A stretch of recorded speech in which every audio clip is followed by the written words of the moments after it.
حضرت عمر فاروق رضی اللہ تعالی عنہ اغا صحابیو گور لویا وور الاول چې الله پاک داغه په حق کې یو ځل نه سو ځله دا اعلان کړیو د پیغمبر مبارک په ژبه، ځکه چې پیغمبر د خولې نه خبره وځي، دینی خبره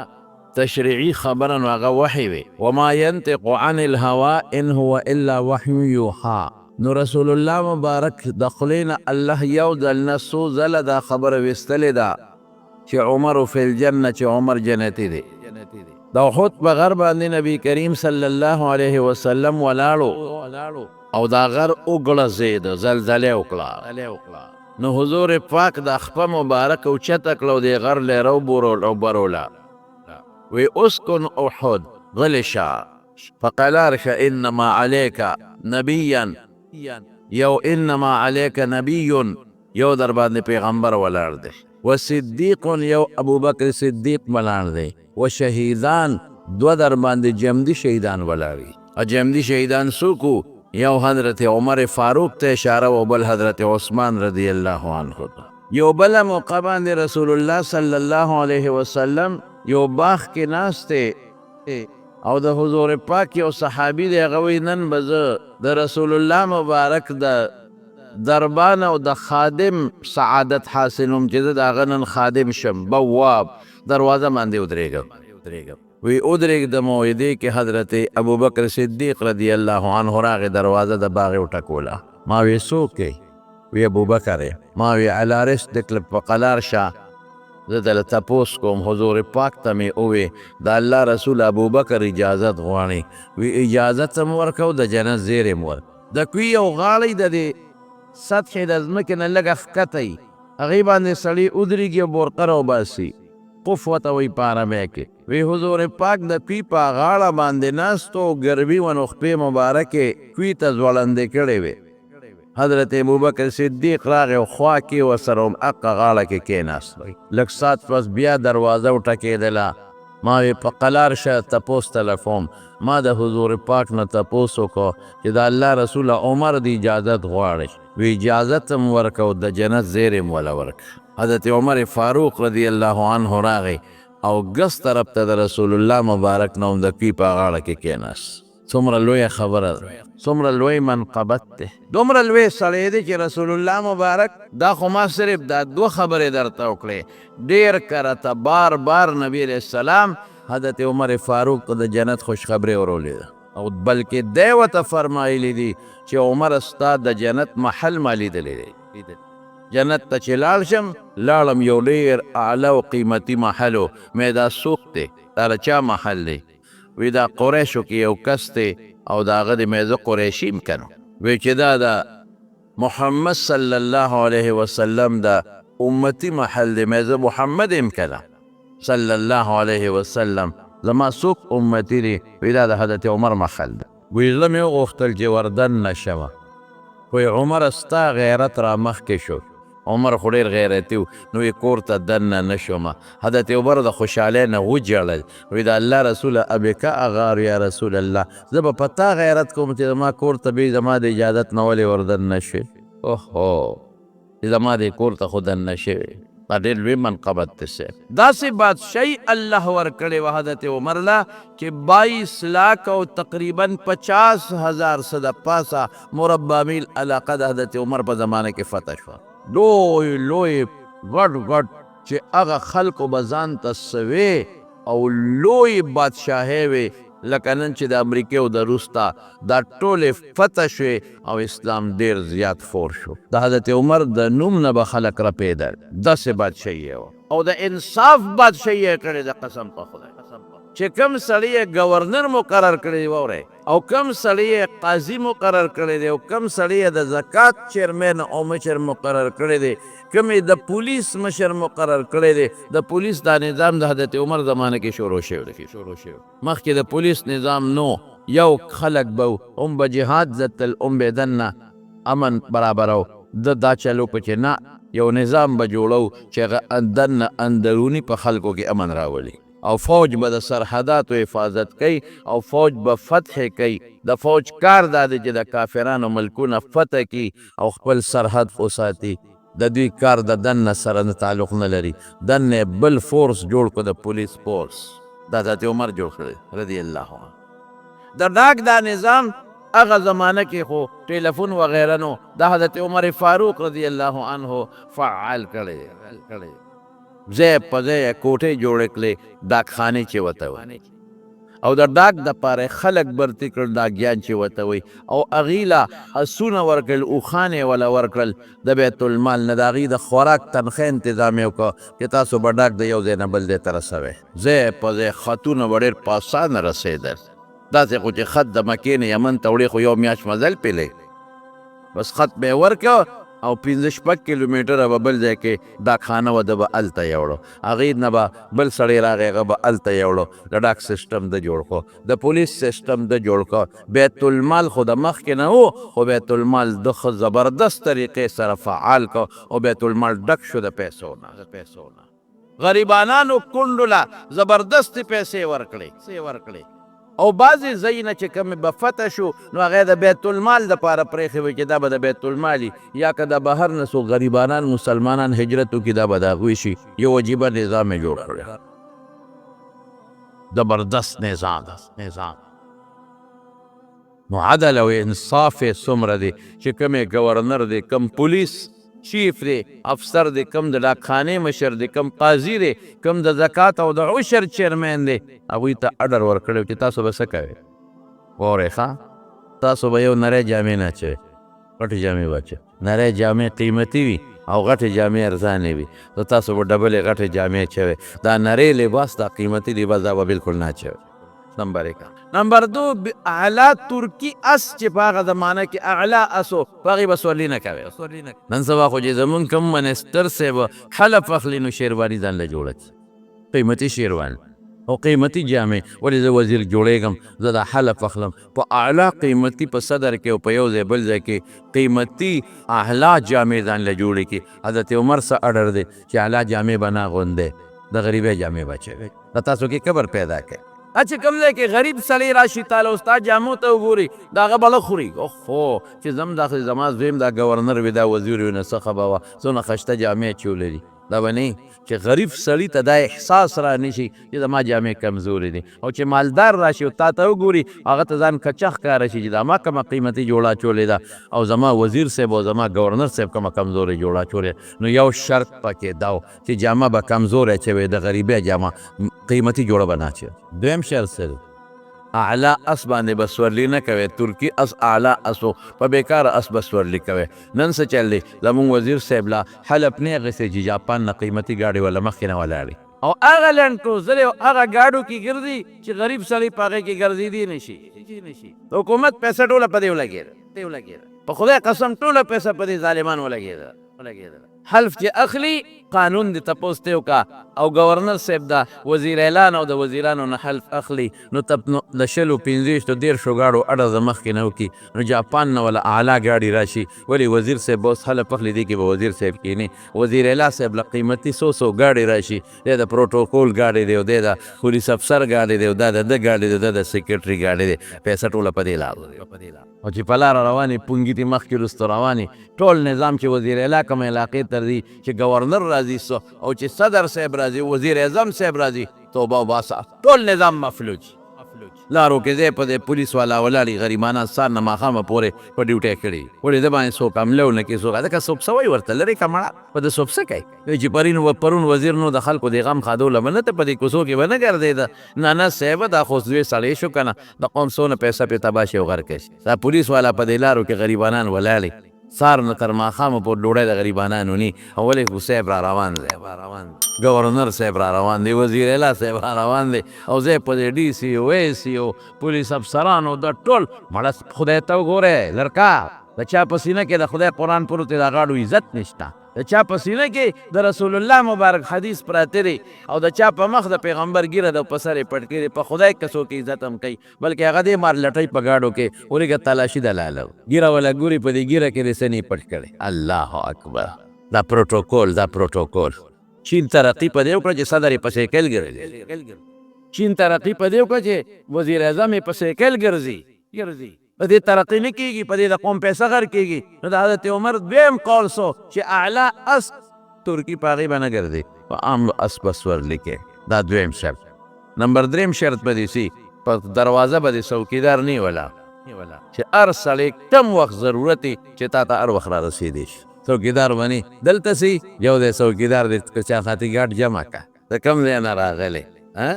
د جرمني نه راغلی مطلب خو د پاکستان کس دی که نه گورنر صاحب سره کار دی، وزیر اعلی صاحب سره کار دی، صدر صاحب سره کار دی، منسټر صاحب سره کار دی که نه یو ځای شناختي ګاډ بل ځای جمع کوه تفتیش کوه صاحبه هغه سیدونه در پورې مږه چې چېرته خدای خبر څه شی دی ځان سره نه دننه کړه. موږ د دې یو وخت کې مشرف اوس لاړ مړ شو دا چې سړی مړ شي دوا به ورته کوو خدای دې وبخي. د پاکستان صدر هم پاتې دی او د پاکستان دغه هم پاتې دی جرنیل هم پاتې دی. بس انسان چې مړ شي خدای دې وبخي موږ به سوال ورته کوو. باقي هغه پیشه خپل عملې پیشه نو موږ ورسره یو ځل ملاقات زده تلي اوسئ نو چې لاړو خو نو چې هغه کم لټون او تفتیشونه یو ځای لټون نو بل ځای لټون نو بل ځای لټون دا موږ د خیبر پښتونخوا د اسمبلی ممبران او دا ټول تلي وزینا نو بیا چې هغه کور ته یې ورلو که نه نو سپي راوستله غیره نه تاول په هغه سپي یې بونیولو چې دوی سره څه شته او که نشته یا خدای بې خو بس مخصوص پیو هغه هر چا را تاوېدل لا تاوېدل. او صاحب بیا چې مونږ سره ملاقات هم شو نو څلور پوجانو یو شاته یو مخکې یو ښي طرف ته او ګس طرف ته اخوا دېخوا کېدل. هلکه مونږ خو سره خو څه وسته نشته تاسو د مرۍ نه نیسي د خدای ظالمه دا څه په غم دې ځان اخته کړی دا ټول په غم اخته دي په سوچ کې پراته دي په ټینشن کې پراته دي چې د شپې څوک حمله ونه کړي په ګاډي څوک حمله ونه کړي دروازې ای غریبانانو مسلمانانو په خدای مې دې قسم وي چې تاسو ډېر ښکلی ژوند تېر کړ ښه شته په خپل پټي کې د ګنو په فصل کې دننه ولاړې پروا دې نشته د شپې و بخور له روانې چارې دې په اوږئ پروا دې نه دې خو دې راشي د شپې و بخور ځه دې خو د شپې یوازې په دې لاره باندې وګرځي هر وخت یې په زړه کې دغه ناستي دا څه ورته وایي په دا خېټه کې خوله مې بل طرف ته ځي په دا خېټه کې دننه ګیدړ ناست دي او په یره کې پروت دي چې خدای پاکه څوک مې مړ دی د ښځې نه هم یېرېږي د اوښې نه هم یېرېږي او د رور نه هم یېرېږي لرې که دا ژوند مې نه دی خوښ ښکلی ژوند زموږ ستاسو دی الحمدلله. نو بل شرط دا چې دروازه باندې به څوک نه ودرې چې څوک کم وخت راځي او د چا څه قسمه مسئله نو نه ډایرکټ به راځي بل شرط یې شو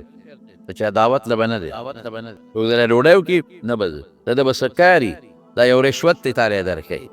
نه به خورې عام دعوت کوي لکه تا ته مو یو نورو خلکو ته هم نو هغې ته تللی شي خو خاص دعوت له به نه دی خاص دې ته وایي چې ورته پته چې دا وزیر صاحب راځي ولیکم او که دې نه راځي بیا نه د چا هدیه به هم نه قبلې څوک دله تحفه راوړي که نه د ده به څه مسلې د رشوت کې دله راوړه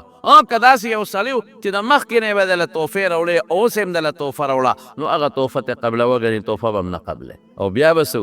بیا چې به کله یې دا احتساب دا د محتسب سیستم هغه جوړ کړی چې کله به د وزارت نه جدا کېده نو بیا به یې راغوښتې وایه که نه چې ته مې وزیر لګولې څونه مال دی اوس دې څونه مال حساب بیا ورسره وکړه نو چې هغه مال بیا چې د وزارت نه مخکې به څومره اوس هم هغه دی دغه تنخواګانې یې اخېستې دي په هغې کې ځان له څه زیاتې کړې ټیک ته او باقي چې به څومره وو بیا یې غونډ واخېستل بیت المال کې به جمع کړه دا د حضرت عمر انصاف او دا زندګي خپل هم ده عمل لومبې په خپله کوي نن سبا خو زمونږ وزیر د بل احتساب کې خپل نه کوي او چې خپل پرې راشي محتسب هم ډغره ورکړي زه وایي ته د ما حساب کتاب کې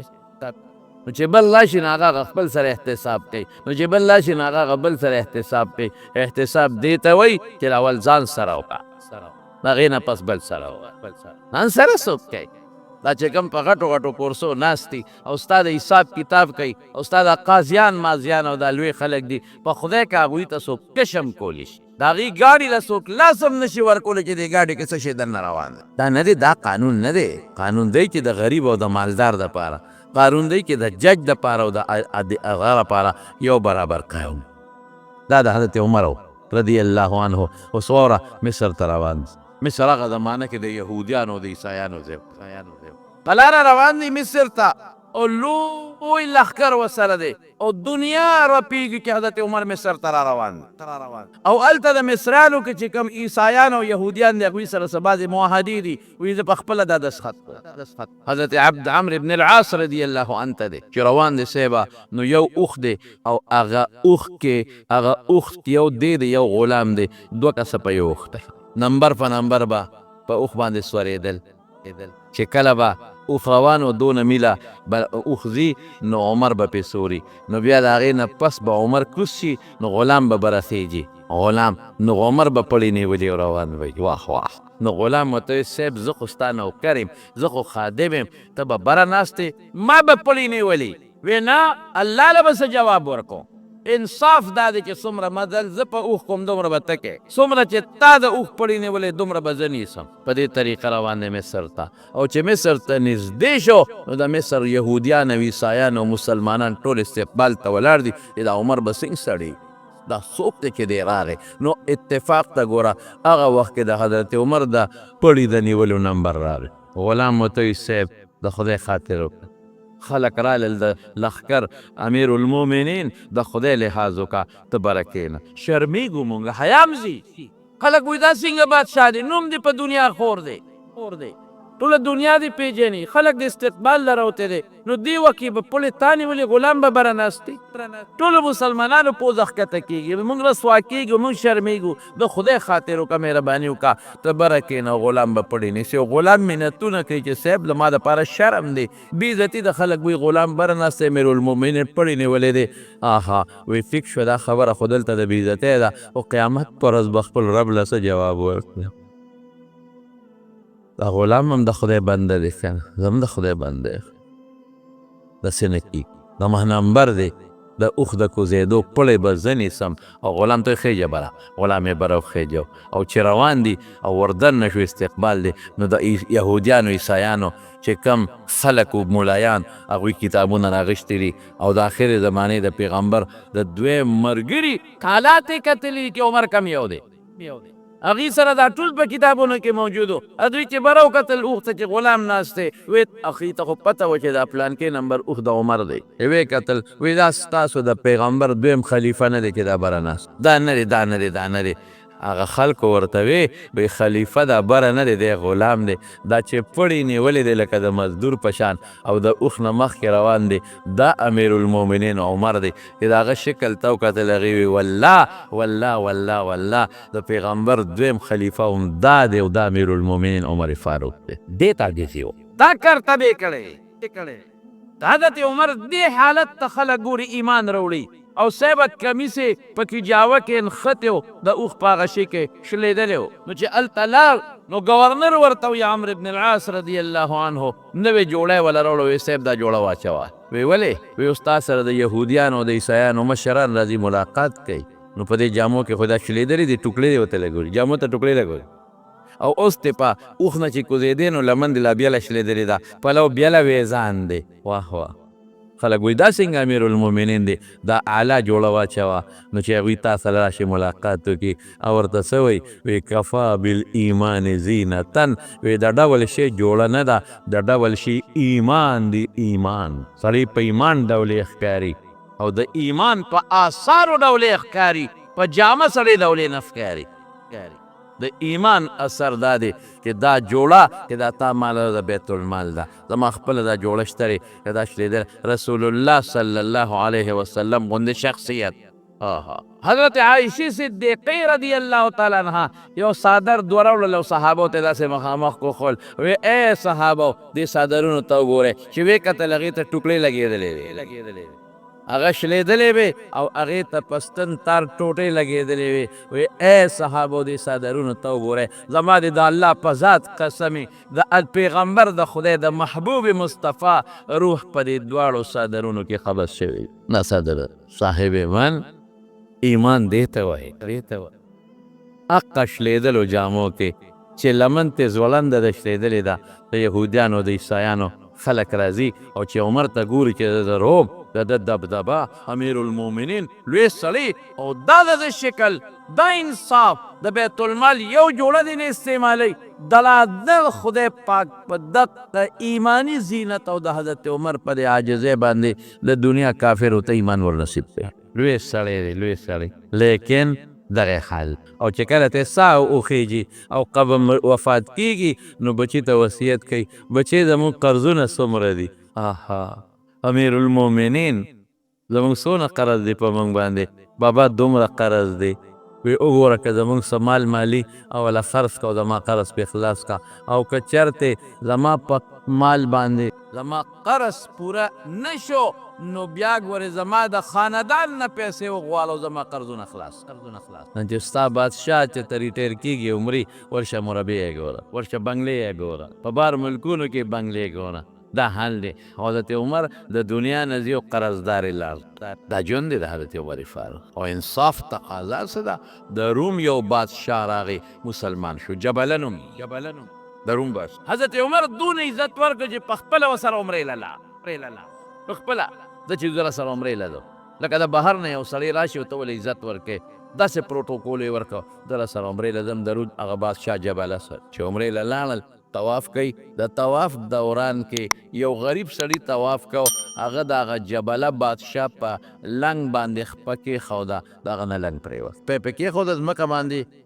راښکې شو هغه خیال نو خپې کېښوده چې هغه جبله قدم واغېست لنګ ته لاړ به د جبله لاس اوچت که او هغه بانډیسې په دا مخ و خوارش مانه د لنګ وغورځو زه دې بې عزته کړمه هغه وی صاحب مخ خو نه دی غورځولی تا ولې ځان پسې راښکه تا به لنګ اوچت کړی د مخ په به پې نه راتله که نه دا انصاف حکومت دا نه ده که د دې زمانې حکومت چې غریب سړي له جیل شته غریب سړي له پانسي شته مالدار که هر څوک یې هغه دپاره اسم نشته داسې نه ده دا قانون دی بانډیسي وي ښه ظلم نشي کولی ته خو د روم بادشاه او که هر څه دا د مسلمانانو بادشاهي د حضرت عمر امیر المؤمنین دي مانه سپېله استرا والله که دې پرېږدم لاړ حضرت عمر ته درخواست وکړه استغاثه وکړله اف آی آر درک دې سړي زوالی حضرت عمر فاروق رضی الله عنه ورته وایي که هلکه خیر دی بنډیسیه معافی کړه میلمه دی او راغلی دی او مسلمان شوی دی او بادشاه دی او پروا نشته دی خیر دی تا له سپېله وویسته الله به اجر درکړي هغه خو ما تا ته پته نه ده څونه عزت ورکړه زه ورسره په خپله والم او ما ورسره عمره وکړله بانډیسي څه وایي امیر المؤمنین که ته زما انصاف نه اخلې نو د قیامت په ورځ به د حضور پاک په مخ کې الله ته بیا شکایت کوم چې عمر مال انصاف نه دی اخیستی اوس خوښه دی خپله دی یې په سپېره والي ما خو قصدن په لنګ په نه دی ښوده که ته زما انصاف دلته نه هلې بس ما اخله خو ما سره ظلم شوی دی زه به د قیامت په ورځ د خدای دربار کې بیا تا راکاږم د رسول الله مبارک په مخ کې چې د مال انصاف نه دی اخیست څنګه حکومت و چې دی وی عمر په رپېدو نه خدای ته وګوره بادشاه راوغوښت جبله وی تا دله سپېله ورکړې دی وی وی ولې وی د زما په لنګ خپه کېښود او ما قدم واغېلن نو دغو قصدن نه دی ښودی که خیر دا خبرې ده زموږ اسلام ته مسلمان یې هغې ښه په اطمینان پوهې که ته مسلمان یې د دې به تا نه الله تپوس کوي که نه مخکې خو ته عیسایي اوس خو مسلمان ظلم به نه کوې په اسلام کې په غریب ظلم نشته په اسلام کې به انسان د مخ په سپېله وال شته دی نه نو الله به درنه تپوس کوي قیامت په ورځ باندې ته مهرباني وکړه داسې وکوه زموږ قانون خو دا دی چې دې تا نه بدل والی اوسو نو ته خو ډېر لوی سړی مسلمان چې موږ ستا قدر کوو عزت کوو خو دا باندې رضا که چې دا دې معاف کړي مونږ خو یې رضا کوو خو نه مني نو ته ورته ووایه خیر دی معافي ورته ووایه انګریزان وایي ساري ورته ووایه معافي ورته ووایه چې دې معاف کړي هغه وایي ښه زه ترې معافي غواړم وایي او وایي دا خو اسانه خبره ما له په اسلام کې د یو 2-3 ورځو اجازت شته وی او 2-3 ارسوله دی چې وي تا له اجازت دی بس غریب سړی دی ورته ووایه چې بس معاف دی کې نو خبره به خلاصه شي وایي ښه بس هغه عیسایي غوسې واغېشت عجبله چې زه به اوس د بانډیسي نه معافي غواړم نه غواړم او بس پټ د پټه د شپې په خپل اس سره د خپلو ملګرو په واړو واپس روم ته لاړ بیا عیسایي شو زه معافي غواړم د بانډیسي حضرت عمر بانډیسي ته وی د خدای بنده څه کار دی وکړې نه ما سره ظلم کړی ما به دې خامخا سپېله به ترې وباسم سړی له ورپسې عیسایي شو حضرت عمر ته چا وی سړی خو لاړ وتښتېد نو زه څه وکړم زه خو د خدای په دربار کې ټینګېدی نه چې ما یو مظلوم دې راشي ما دې خدای ته راکاږي زه څه وکړم ما خو مینت ورته وکړه چې معاف یې که نه معافي څه وکړم ورسره او دا د رسول الله مبارک صفت و د چا صفت و هغه څنګه و ماشاءالله قربان شم د خپل مبارک پیغمبر داسې اصول یې پرېښي دي داسې قیمتي اصول په خدای قسم چې هغې کې یو موقع باندې روان دی او صف دی د مسلمانانو په جهاد کې صف دی صف رسول الله مبارک سره غشي دی هغه غشي داسې رانیولې دی او نیغې روان کړی دی بیا ما دې غشي سره یو شان ودرېږې صف نیغ کې صف یې نیغه یو صحابي ولاړو هغه لږه خېټه بار وه د صف نه او پخوا خو به کمیسونه کم وو د کمیس په دی به خلکو څادر والي د رسول الله مبارک غشي د هغه په خېټه راښکلی شي د هغه صحابي اوهو خېټه دې راله خوږ کړه خېټه دې خوږ کړه خېټه دې خوږ کړه رسول الله مبارک ویې لکه دا خېټه بار رستی وه خوږ خو نه ده ما خو غشي راښکړه نه ده ما دې خېټه خوږ کړه د ما دې خېټه خوږ کړه ښه زه بس معاف مې کنو نه معاف کوم زما خېټه دې خو کړې ده بدل بدنال صحابه پیش کې راغلل چې ته د خپل پیغمبر نه بدل غواړې هغه خو قصدن ستا په خېټه غشی نه دی راښکلی او که راشي دا خو ته ځان دپاره فخر وګڼه داسې کې تا په ایمان نه دی راوړ بالکل مې راوړی دی نو ته د خپل پیغمبر نه بدل اخلي او بالکل هم د پیغمبر مونږ ته ویلي دي یو څوک چا سره زیاتي وکړي بدل به ته اخلي های که بل سړی وي ونیسئ واچوئ جیل ویډه به ما خو قصدن دا کار نه دی کړی ته ما نه بدلوي زه د خدای پیغمبر رسول الله مبارک زر خپله لمن اوچته کړه ها بچی د هغه شیواله چې ما تاله کم زور درکړی دی او ستا په خېټه مې غشی راښکلی دی ته مغسې وکړه چې د خدای ته روغ غاړه لار شي دې ته پیغمبر هغه صحابي را منډه کړې چې خېټه د حضور پاک لکه لمن اوچته کړه نو راغې په خېټه ښکلول کوي یو جاړي الله رسول زه به ستا نه بدل اخلم یو موقع خدای پیښه کړه نو ما وی راشه که د پیغمبر مبارک دا خېټه دې ښکل کړله لیکن دا اصول چا پرېښي دي رسول الله مبارک راشه وی ما نه بدل په خپله واخله او د ورځې وفات کې حضور پاک اعلان کوي دا وره وی که د چا ما سره څه مظلمۍ چا سره مې زیاتې کړي راشه ما نه د خپل زیاتي تپوس په دنیا کې وکړي واه پیغمبر او زیاتې نو حضرت عمر فاروق رضی الله عنه هغه انصاف سړی الله یو صحابي تللی و چې روم ته هغه جباله بادشاه چې واپس خپل علاقې ته لاړ نو خپل قوم راغېست او واپس یې په کرسۍ کېناست چې ته خو بیا واپس عیسایي شوې راځه خپله کرسۍ دې تیاره ده واپس یې بادشاه کو یو صحابي تللی و جباله ته چې ووایي چې دا مسلمانان چې یو تجارت یو سړی راغلی وی ما دې راولي چې دې بوته ولي ما پیژنې وی نه هغه تاج په سر و خو په عزت کې وی دا هغه جبله بادشاه یم چې مسلمان شویم او بیا بانډیسي رانه بدل اغېشته نو زه واپس رالم خو صاحب دا خو دې غلطي وکړه خیر دی بانډیسي به راضي شو نه زه به بانډیسي نه بد اخلم وی اوس دې څه حال دی او صحابي ورته وی قسم په خدای چې هغه څو ورځې مې په اسلام کې تېرې کړي دي او زما په زړه کې کم خوشحالي او سکون و قسم دی که په دې بادشاه کې هغه شته نو بیا مسلمان شه که وی مسلمانېدو ته مېړه کېږي خو په یو شرط اوس به خلک وایي چې نن عیسایي شوې سبا مسلمان شوې یا عیسایي بیا مسلمان خلک راپورې خاندي نو که عمر ما له لور راکوي نو عیسایي مسلمانېږم خلک زه به دا ویم چې عمر غوندې سړي ما له لور راکړه زه دا بادشاهي پرېږدم او زه مسلمانېږم نو هغه صحابي ورته وایي که زما لور غواړې خو حاضره ده او د عمر د لور خو اختیار ما سره نشته وی لاړ شه تپوس ته وکړه وی ډېره ښه خو روم خو ډېر لرې مزل و چې راغی حضرت عمر ته ویل وی هغه سړی خو واپس مسلمانېږي اسلام ته اړه کېږي خو د شرم د وجې نه راځي او وی که عمر راله لور راکوي وی زما یو لور ده چې څومره دي قربان د اسلام نه هله زر راځه سامان دې کېږده واپس لاړ شه ورته ووایه چې راځه مسلمان شه د عمر لور حاضره ده همو صحابي چې واپس لاړه روم ته او هلته ورسېده نو چغې وې او لارې کوڅې ډکې څه چلو شو وی هغه جباله بادشاه مړ شوی جنازې له یې ورغې ایمان یې په نصیب کې لیکن د حضرت عمر انصاف ته وګوره دې ته انصاف څومره لوی سړی څومره انصاف او صاحب بله وغه لوی لښکر ورسره دی صاحب او په لارو باندې روان دي او خلک په لوی روب او دبدبه کې دي چې عمر را روان دی لیکن عمر به خلکو ته وایي چې نه دلته به ماته تاسو په امیر المؤمنین په اواز نه راکوئ زما په نفس کې کبر پیدا کېږي لوی پیدا کېږي خیر واقعات یې اوږده دي زما ما خو یو څو جلکې درته وي دې دپاره چې تاسو ته پته ولګي چې څومره لوی سړی څومره عاجزي مونږ خلکو کې لږ هم لویي پیدا شي که نه نو بس بیا په خبرو کې داسې خبرې کوو چې دا بل هم د نظر نه څه نه راځي په چال کې په جامو کې په ګرځېدو کې په بل څه کې نه عاجزي به کې اخري وخت کې په بازار کې روان دی د مغیره ابن شعبه حضرت مغیره رضی الله عنه یو غلامو فیروز نومو او ابو لؤلؤه باندې مشهور ابو لؤلؤه او لور نو پخوا به خلکو دا غلامان واغېستل نو په هغې به کار کو پې دونه پیسې ګټه ماله به دروځې دومره راکې به اخیسته نو هغه لګیا دی هغه خپله لواري کوي نو حضرت عمر ته راپاڅېده او مجوسي و د اور عبادت والا وی امیر المؤمنین زما مالک زما نه ډېرې پیسې دروازې غواړي زما مالک ته لږ نصیحت وکړه چې په ما دا شی دا اجاره لږه کمه کړي حضرت عمر صاحب ورته وی څونه دنه غواړي وی دومره وی مړه دا خو معمولي شی دی ته خو ډېر زبردست کار کې ته خو له دې نه زیاتې ګټلی شي بس هغه غلام په دې خبره غوسه شو وی تاله به مې یو ګرنده جوړه کړه هلکه څه چلو شو چې تا ته دا خبره وکړه سپېره بس هغه یو چاړه جوړه کړه دوه مخي دي او هغې چړې د زهر اوبه ورکړې او د سار منزل راغې د حضرت عمر چې به کوم دی ودرېده شاته ودرېده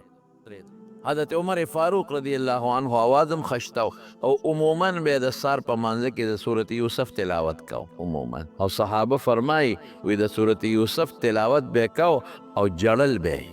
وی قسم په خدای مونږ زه به په آخر صف کې ولاړم او په آخر صف کې به ما د حضرت عمر فاروق سلګۍ اورېدې داسې به یې جړل صورت یوسف یې شروع او چې څه تلاوت یې وکړو او بس ناګانا آواز بدل شو دې سړي پې غوزار او په چاړه باندې داسې و چې شپږ غوزارې و شپږ غوزار دې ځای په منځ آواز بدل شو حضرت عمر زر د ځان په ځای باندې عبدالرحمن ابن عوف ودرو تازه والی شوی بس وروسته شو او حضرت عبدالرحمن ابن عوف ته وی مخکې شه مخکې کړه او شاته صف کې کېناسته او هغې ظالم یو نه سورلس صحابه ول سورلس واړه شهیدان او بیا صحابه ګیرو چې څوک چا به ګیرو بس غزار به پې کو بیا یو صحابي سره یو کوټو هغه کوټه یې پې د پاسه ور واچوه بس هغې کې ګیر شو نو ځان یې لالو او بس بچ شو صحابه گرفتار کو او بویه عبدالرحمن ابن عوف رضی الله عنه مختصر منځ وکړ ډېر مختصر وروستو صحابه وایي چې ګڼه ډېره وه نور پوی نه شو خو په دومره پوی شو چې عمر آواز نه د بل چا آواز شروع شو منځ شو حضرت عمر فاروق رضی الله عنه اوچت که او کور ته یې یوړه او ړومبې تپوس کوي چې اول من قتلني چا مړ کړم وایي هغه د مغیره ابن شعبه غلام هغه مجوسی وی هغه لور وی او سوی وی الحمدلله چې زما مرګ د مسلمان او د منځګزار په لاس زما وینې توی نه شوې د کافر په لاس زما وینې توی شوې چې زما په مرګ کې یو مسلمان او یو منځګزار اهل قبله هغه زما په وینه ککړ نه شي او یې سوال به یې کوو د خدای نه اللهم ارزقني شهادة في سبيلك خدای مال شهادت راکړي وجعل موتتی فی بلد رسولک او زما مرګ د پیغمبر په ښار کې وکړه چې هم دلته په مدینه کې زه مړ شم ساره نوځي او شهیدم شمه نو چا به ورته وی دلته څنګه شهادت غواړي شهادت خو هلته کې دشمن سره کافر جنګېږي کافرو سره مسلمان جنګېږي هلته غواړه وی که خدای غواړي دلته به مې شهیدم کې او دا مرګ هم د دې ځای راکړي حق دعا قبوله شو شکر دی چې د اهل قبله او د یو منځګزار د لاسه مړ نه شو وی دې ظالم ته خو ما سمه خبره کړل بیا څه وی وی منځ شو د منځ دونه اهمیت دی وی او صاحب منځ شو نو ولې جوس راوړل د اوسکو جوس چې دا واله نو چې هغې په خولې ور واړول نو په دې خېټه تې بار راووتل شپږ ګزاره والې شوې دی پورې را پورې د چاړو تېره بس صحابه پوه شو چې د یو جمدې نه پاتې کېږي نو بیا څه وی وخت د مانځه باقي دی وی او حضرت عبدالله ابن عمر ته وی زوی ته بچې شابه اوبه راوړه هغه اوبه راوړې هغه وی کنې د اوبه څکي وی ما نیغ کې زه اودس کوم وی بابا به تیمم ووه تا نه خو وینې بیږي تیمم ووه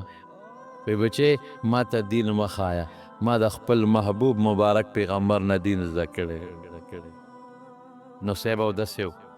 داسې سړی معذور چې وینه ترې بیږي یا متیا دې ترې بیږي دا بعضې انسان ته کیتیټر لګېدلي او د هغه دپاره قانون دا دی چې په وخت کې اودس وکړي نو خیر دی که بیا ترې وینې بیږي په هغه وخت کې پرې مونځ کېږي نو چې اودس یې وکړه نو وي ما اوچت کې سملاسته وي ما کېنوې نو زوی ورته وي بابا په اشاره مونځ وکړه خیر دی وی نه بچې ما ته دین مه ښایه ما له ډډه راکې نو مونځ یې صاحب په دغه حالت کې و منزله پس څه وی وی پړه کې مې یو سودا ده که دا خدای پوره کړي څه سودا ده وی د رسول الله مبارک سره د قبر مبارک سره خوا کې مې دفنېدل خو وخت چېرته ښخ شو خدا عایشې بیبي کوټه ده نو زوی ته وی عبدالله ابن عمر لاړ شه عایشې ته ووایه نو که اجازت یې وکړه نو ماله د خپل ملګري ابوبکر او د خپل محبوب مصطفی خوا کې قبر وکنه او که اجازت یې ونه کړه نو ما د مسلمانانو مقبرې ته یوس نو زوی یې لاړ حضرت عایشې له نو هغې جړل او سترګې د اوښکو نه پاکولې وی بابا مې رالیږلی ما او بابا مې داسې ارمان دی نو عایشه صدیقه ورته څه وی وی عبدالله ابن عمر وی دا خو ما ځان له دا ځای خوښ کړی یو خوا مې خاوند دی رسول الله مبارک او بل خوا مې پلار دی ابوبکر زه به ورسره شم زه بس کې عمر یې غواړي نو بس دا مې عمر ته وبخه او زه به د نورو ملګرو امهات المؤمنین سره د مدینې په قبرستان کې دفن شم نو چې زوی یې راغی داسې په شوق ورته کتل چې څه سوال جواب به یې راوړي وی بچې څه سوال دی جواب دی راوړه وی بابا چې ستا کومه خوښه وه درته ځای وغوښه معاف یې که درته ځای درته وبخه پکې دفن شه یاره وی کیدی شي بچې دې وخت کې د جمدې ما نو حیاءنې دا ویني او وړیني نو چې زه مړ شمه او زما جنازه یو څه دوباره تې بیا ګورې تپوس وکړې هسې نه چې وړیني زما د مخه دا خبره کوي چې ساعت یې ووتله نو چې یو ویړه نو بیا د عایشې بیبي نه تپوس وکړو هغې وی زما له طرف نه اجازت دی نو په هغه مبارکه کوټه کې چې د دواړو جهانو سردار آرام فرما دی حضرت ابوبکر صدیق آرام فرما دی هغې کې وله قبر وکنیس په هغې کې دفن شو نو د پیغمبر مبارک پیشنګویي درسته ثابته شوه چې حضور پاک جومات ته راننوته نو په دې ښي لاس یې ابوبکر صدیق نیولی و دغسې او په ګس لاس یې حضرت عمر فاروق نیولی او صحابو ته مخامخ ودرېده وی هاکذا نبعث یوم القیامت وی قیامت پر ورځ به موږ د قبرونو نه دقسې یو ځای پاسو خدای شهادت هم او د پیغمبر مبارک ګاونډ مو له خدای ور څومره لوی سړی څومره عاجزي د مارونو دا لوی انسان له څوک ورکوي الله دا عظمت مال د لویه ذریعه ده دا خدای ورکړي بچي د لویه د انسان د لویه یو سبب دی بچي خدای ورکړي بنگلا او جیداد د لویه یو سبب دی د دنیا لوی دا مونږ ورته وایو دا خدای ورکړي روغ صحت او پهلواني دا د انسان د دنیا د عزت یو سبب دی دا خدای ورکړي نو آیا الله دا غشتي شي او که نه شي رښتو نو لوی پسې کې ته وې زما صحت مضبوط دی او ټیټ دی او مټې وې په خدای قسم یو 2 منټه کې د خدای پاک داسې راپرځولی شي چې بیا به دله چل نه د دې خپې نه د کونټۍ جوړې شي پالج به دې وي خولې نه به دې ډیوه جوړې شي لاړې بساسي لاس نه دې سمڅی جوړ څه کوي او ته وې نه زما قوم دی مه کوه زما بچي دي په یو ساعت کې درته راپرځولی شي او ته وې زما جیداد او زما بنګله ده ورشئ په ترکیه کې وګورئ جیدادونه او بنګلې کوم طرف ته لاړه یو جق یې ورکړه تومره دنیا لاړه تباه برباد شو ولې مونږ خبره زه خپه یم د ترکیې په مسلمانانو د شان په مسلمانانو ایمان داری چې د مسلمان په دک کې به ځان شریکې ایمان داری چې د مسلمان په غم کې به ځان شریکې او مسلمان به چې تکلیف راشي دعا به مو ورته کې خو صرف یو خبره تاسو مخکې اکدم هغه خبره څه ده تا ته پته شته چې په ترکیې کې او په دغه علاقه کې به څه کېدل ښځې به نیمې بربنډې ګرځېدې نیمې بربنډې تاسو ته پته شته چې جومات کې بل چا ویډیو لیږلې ده د ترکیې چې په جومات کې دننه دلته مونځ کېږي دغلته ملا صاحب درس کوي او هلته ښځې او سړي او جینکۍ بربنډې نیمې بربنډې دا یو دی په جومات کې په کوټه کې پرتې او ستا د صوبې یو پښتون یو ویډیو چلی چې قرآن شریفونه د ډیرانونو نه راوباسمه او د کبال نه راوباسمه کله کې دا زیاتي قرآن شریفونه غورځئ وی لاړم مولوي صاحب نه چې مولوي صاحب دا قرآن شریفونه دي او دا په کبال کې او په ډیران کې پراته دي ما رایستې دي مولوي صاحب دا ایکسپایر دي دا د کارو تېرې دی کې څوک تلاوت نه کوي دا خیر تعال خدای به قهر راولي کوي رونو ځان سمه توبه وباسو خپل رب ته کبر نه کوو مړه کبر څه شی دی لوی څه شی دی ته په چا کبر کې په ټوپک کې په قوم کې په ځوانانو کې په پیسه کې په بنګله کې په موټر کې په کارخانه کې په جایداد کې زما په خدای قسم سبا دې راپرځوي خدای ته عاجزي وکړه خدای ته سر ښکته کړه د حضرت عمر نه عبرت واله په خدای که ته هر څومره لوړ شي حضرت عمر ته نشي رسېدلی سا هر څومره اوچت شي په خدای قسم که حضرت بلال ته او د هغه خپلې دوړې ته مو رسېږي نو زما رونو خبره مې دې پورې کوله چې چا له خدای عزت ورکړي دا خپل عزت ته اوزغمي چې چا له خدای لویي ورکړي دا لویي اوزغمه او چې څومره د خدای عزت درکړي پیسه درکړي لویي درکړي اقمره سر به سجود شو الله ته په سجده پرې چې خدایه ګورې زه دې اهل نیم دا تا راکړي پروردګاره زه دې اهل نیم دا تا راکړي او لوی به نه کې کبر به نه کې. مسلمان ته به په سپک نظر نه ګورې، ګاونډي ته به په سپک نظر نه ګورې، ملا ته او طالب ته به په سپک نظر نه ګورې، ښځې ته به په سپک نظر نه ګورې، او قوم ته به په سپک نظر نه ګورې، روربۍ ته به په سپک نظر نه ګورې، د ذلت په نظر، د عزت په نظر به ګورې. خدای به عزت درته نور هم سیوا کړي.